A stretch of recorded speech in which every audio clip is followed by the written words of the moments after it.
आज हम सहसंयोजक बंध कोवलेंट बॉन्ड के बारे में अध्ययन करेंगे।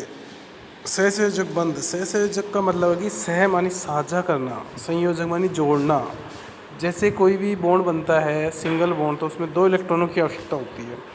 तो कोवलेंट बॉन्ड से तात्पर्य ये है कि जब दोनों जो इलेक्ट्रॉन हैं वो जुड़ने वाले परमाणु होते हैं उनसे एक एक आता है या दोनों को साझा होता है। 2 परमाणुओं के बीच में जब एक एक इलेक्ट्रॉन का साझा होकर बंध बनता है तो वह सहसंयोजक बॉन्ड कहलाता है। तो हम इसको ऐसे भी कह सकते हैं कि जब 2 तत्वों की विद्युत ऋणता में बहुत अधिक अंतर होता है तो उनके परमाणुओं के संयोग करने पर आयनिक बंध बनते हैं। ठीक है, क्योंकि उसमें आयन बनेंगे, इलेक्ट्रॉन एक का खींचेगा दूसरा चला जाएगा तो आयनिक बंध बने। परंतु यदि 2 तत्व विद्युत ऋणता में अंतर बहुत कम या शून्य हो, जैसे कि H2Cl2 CH4 या CS2, यानी कि विद्युत ऋणता या तो समान हो या लगभग समान हो, उनमें ज़्यादा अंतर नहीं हो, तो वो प्रकार के सहसंयोजक बंध बनेंगे। बीच बनने वाले बंधों को इस प्रकार बंध द्वारा नहीं सजाया जा सकता। उसके लिए लैंग-म्यूर नाम के वैज्ञानिक ने इस प्रकार के यौगिकों में पाए जाने वाले बंध को सहसंयोजक बंध नाम दिया था। केकुले जो नाम का साइंटिस्ट था, इसने सहसंयोजक बंध को एक लाइन द्वारा प्रदर्शित करने का सुझाव दिया तथा परमाणु की संयोजी क्षमता को ध्यान में रखते हुए उनकी संयोजकता को निम्न प्रकार प्रदर्शित किया, जैसे H और लाइन, सबको एक लाइन से। तो ये लाइन ये शो कर रही है कि ये इसमें सहसंयोजक बंध है। जिस पर HCl में, HOH में, इनमें जो सहसंयोजक बंध है वो थोड़ा सा आके ध्रुवीय पोलर प्रकृति होता है, जिसमें विद्युत ऋणता में अंतर, दोनों परमाणु की विद्युत ऋणता अगर समान है, उनके बीच में जो बंध बन रहा है तो वो तो है शुद्ध सहसंयोजक बंध। और अगर उनमें थोड़ी सा भी इसकी विद्युत ऋणता में अंतर है तो उसमें इलेक्ट्रॉन जो विद्युत ऋणता ज़्यादा होगी उसके ज़्यादा नज़दीक रहेगा, इस कारण उसमें ध्रुवीय गुण आ जाएगा, तो वो ध्रुवीय सहसंयोजक बंध कहलाएंगे।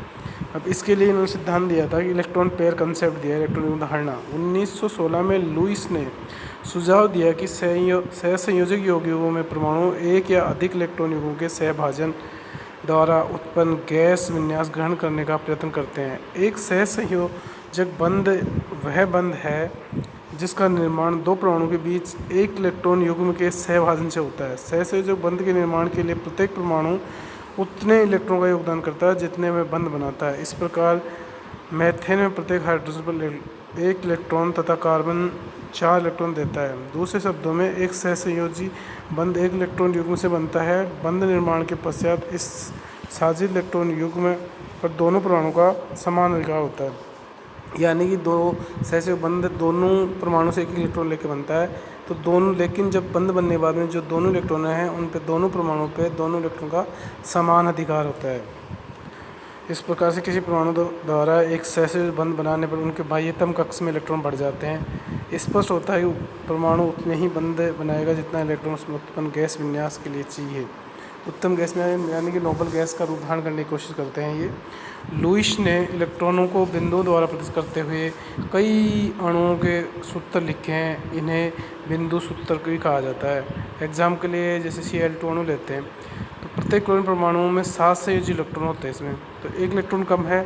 अष्टक कंप्लीट होने में या नोबल गैस का रूप धारण करने के लिए इसको 1 इलेक्ट्रॉन की आवश्यकता होती है प्रत्येक क्लोरीन परमाणु को। तो दोनों क्लोरीन एक एक का साझा करते हैं तो इसके वजह से 1 इलेक्ट्रॉन बढ़ जाता है, क्योंकि उनमें दोनों का ही अधिकार होता है। तो इससे कह सकते हैं जिससे स्थायी आर्गन विन्यास बनाने के लिए 1 इलेक्ट्रॉन की और आवश्यकता पड़ेगी। यह तभी संभव है जब प्रत्येक परमाणु अपने 1 इलेक्ट्रॉन का दूसरे इलेक्ट्रॉन के साथ सहभाजन कर ले, अर्थात दोनों परमाणु के 1-1 इलेक्ट्रॉन मिलकर इलेक्ट्रॉन युग्म बना दें, तो इन दोनों परमाणुओं के बीच सहभाजित हो जाते हैं। इस प्रकार हाइड्रोजन के 2 परमाणु भी अपने एक मात्र इलेक्ट्रॉन का उपयोग कर एक युग्म बनाते हैं और वो भी हीलियम का रूप धारण कर लेते हैं, जैसा यहाँ दे रखा अपन ने देखा। इसी प्रकार से मीथेन, अमोनिया, जल इस प्रकार कुछ एग्जाम्पल हैं। कार्बन, नाइट्रोजन, ऑक्सीजन में बाह्यतम इलेक्ट्रॉनों की संख्या 4, 5 और 6 है। स्थायी विन्यास बनाने के लिए इनको क्रमशः 4, 3, 2 इलेक्ट्रॉन की आवश्यकता होगी। ये इलेक्ट्रॉन इनको हाइड्रोजन के साथ सहभाजन द्वारा प्राप्त होते हैं। उपयुक्त उदाहरणों से स्पष्ट होता है कि साझा किए गए इलेक्ट्रॉन युग्मों की संख्या किसी परमाणु द्वारा बनाए गए सहसंयोजक बंधों की संख्या प्रदर्शित करती है। चूँकि एक सहसंयोजक बंध इलेक्ट्रॉन युग्म के साझा करने से बनता है, इस धारणा को सहसंयोजक बंध की इलेक्ट्रॉन युग्म धारणा इलेक्ट्रॉन पेयर कंसेप्ट कहते हैं। इलेक्ट्रॉन युग्म तथा बहुबंधुकता electron pair and multiple bonding. यदि दो परमाणुओं के बीच एक इलेक्ट्रॉन युग्म के साझा करने से भी स्थायी विन्यास प्राप्त नहीं होता है तो वे परमाणु एक साथ एक से अधिक युग्म साझा कर सकते हैं। यदि दो परमाणु के मध्य दो इलेक्ट्रॉन युग्मों का साझा हो तो उन्हें द्विबंध द्वारा बंधित कहा जाता है। इस प्रकार यदि उनके बीच इलेक्ट्रॉनों के 3 युग्म पाए जाते हैं तो इन्हें त्रिबंध ट्रिपल बॉन्ड द्वारा बंधित कहा जाता है। इस प्रकार से बने यौगिकों के निम्न एग्जाम्पल हैं, जैसे ऑक्सीजन कार्बन डाइऑक्साइड है इसमें, फिर C2H2 है। इलेक्ट्रॉनों का युग्म के अपवाद भी हैं। कुछ संपूर्ण धातुओं के युग्म में सामान्यतः इस नियम का पालन नहीं होता है।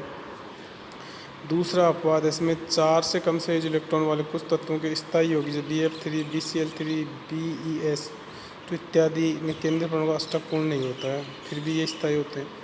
4 से अधिक से ज़्यादा इलेक्ट्रॉन वाले तत्व कुछ यौगिक जैसे PCl5, SF6, IF7 इसमें भी 9 बरगेज से ज़्यादा इलेक्ट्रॉन होते हैं। केंद्रीय परमाणु के बाह्यतम इलेक्ट्रॉनों की संख्या स्थायी विन्यास के लिए अपेक्षित 8 इलेक्ट्रॉनों से अधिक होती है, तो ये भी एक अपवाद है। यदि दो परमाणु का कुल संयोजी इलेक्ट्रॉनों की संख्या विषम है तो किसी एक परमाणु का विन्यास निश्चित रूप से स्थायी नहीं होगा।